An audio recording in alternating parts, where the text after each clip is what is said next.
Hi friends, మీకు కూర చేసుకునే టైం లేనప్పుడు ఫాస్ట్గా రెసిపీ అయిపోవాలంటే ఇది తప్పకుండా ట్రై చేయండి. అరటికాయని హాఫ్గా కట్ చేసుకొని అది మనం కుక్కర్లో ఒక 5 విజిల్స్ వచ్చేదాకా కుక్ చేసుకోవాలి. ఇప్పుడు ఉడికిపోయిన అరటికాయని పీల్ చేసుకొని వీడియోలో చూపిస్తున్న విధంగా స్మాష్ చేసుకోండి.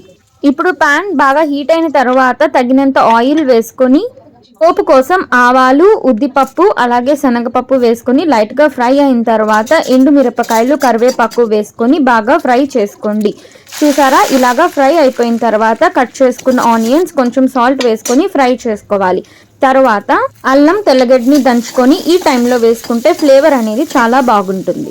ఒక 2 మినిట్స్ ఫ్రై చేసుకుంటే సరిపోతుంది. తర్వాత కొంచెం పసుపు అలాగే 1 స్పూన్ కారం వేసుకొని మనం స్మాష్ చేసుకున్న అరటికాయని కూడా ఇందులో వేసేసుకొని లైట్గా సాల్ట్ యాడ్ చేసుకొని ఫ్రై చేసుకుంటే చూసారా, ఎంతో టేస్టీగా ఉండే అరటికాయ ఫ్రై రెడీ అయిపోయింది.